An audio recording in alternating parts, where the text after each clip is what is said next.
तो last year budget 2023 में energy sector के लिए जो फंड एलोकेट हुआ था, उसमें एक सिग्निफिकेंट इंक्रीज देखने को मिला था, जो कि ऑलमोस्ट 58% तक ज़्यादा था उसके लास्ट ईयर के कंपैरिजन में।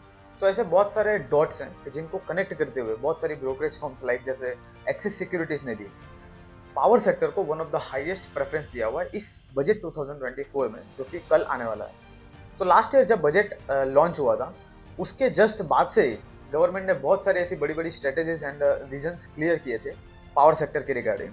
फॉर एग्जांपल जैसे कि एमएनआरई मतलब ministry of new and renewable energy resources, कि जिनके अकॉर्डिंग 2030 तक 500 gigawatt energy renewable energy resources से ही जनरेट की जाएगी, जो कि काफ़ी बड़ा एंड टफ विजन है, जो कि इस साल बजट 2024 में पावर सेक्टर के लिए एक ज़्यादा से ज़्यादा कैपिटल इंप्लीमेंट करने के लिए गवर्नमेंट को एक स्ट्रॉन्ग रीजन प्रोवाइड करके देता है।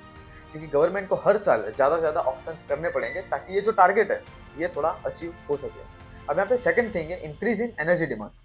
तो इंडिया की जो इकोनॉमिक स्ट्रेंथ है वो जिस हिसाब से बढ़ रही है, तो पावर डिमांड का बढ़ना कोई नई बात नहीं है, क्योंकि इंडिया के अंदर जीडीपी ग्रोथ से डायरेक्ट प्रोपोर्शनली कनेक्टेड है एनर्जी डिमांड। और इसके अलावा बहुत सारी ऐसी नई नई स्कीम्स एंड स्ट्रेटेजीज लॉन्च हो रही हैं। फॉर एग्जांपल जैसे कि प्रधानमंत्री सूर्योदय योजना, जिसके तहत लोगों को एक affordable and cost effective electricity provide करके देना है। तो इस तरह से अगर योजनाएं आएंगी तो इंफ्रास्ट्रक्चर भी रेडी करना पड़ेगा, और वो रेडी करने के लिए गवर्नमेंट को कैपिटल भी इम्प्लीमेंट करना पड़ेगा। और पिछले कुछ समय से भी हमने भी देखा है कि जो पावर सेक्टर से जुड़ी जो कंपनीज हैं, उनके लिए जो ऑर्डर पाइपलाइन है वो कितनी ज़्यादा स्ट्रांग हो गई है। उनके शेयर प्राइस है वो लगातार ग्रो करते हुए जा रहे हैं, और मोस्टली ये जो सेक्टर है ये गवर्नमेंट ड्रिवन ही है। तो यहाँ से भी क्लियर होता है कि गवर्नमेंट का जो फोकस है वो पावर सेक्टर के लिए कितना ज़्यादा है।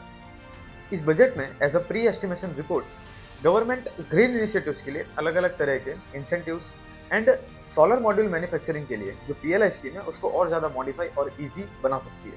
इसके अलावा बैटरी स्टोरेज इंफ्रास्ट्रक्चर के लिए capital spending, reduction in custom duty of solar cell, grid modernisation जैसे कई मल्टीपल फैक्टर्स हैं जो कि इस बजट में शामिल हो सकते हैं। इसके अलावा भी ये जो vision of net zero emission है, इंडिया की बढ़ती मैन्युफैक्चरिंग कैपेसिटी है, इंफ्रास्ट्रक्चर मॉडर्नाइजेशन, चार्जिंग इंफ्रास्ट्रक्चर और इलेक्ट्रिक व्हीकल्स जैसे कई स्ट्रॉन्ग फंडामेंटल रीजंस हैं जो कि आने वाले दिनों में इंडिया की बढ़ती एनर्जी डिमांड के लिए रिस्पॉन्सिबल हो सकते हैं। और इसके लिए एज अ प्रिपरेशन गवर्नमेंट के थ्रू इस बजट के अंदर पावर सेक्टर के लिए ज़्यादा से ज़्यादा कैपिटल इंप्लीमेंट किया जा सकता है।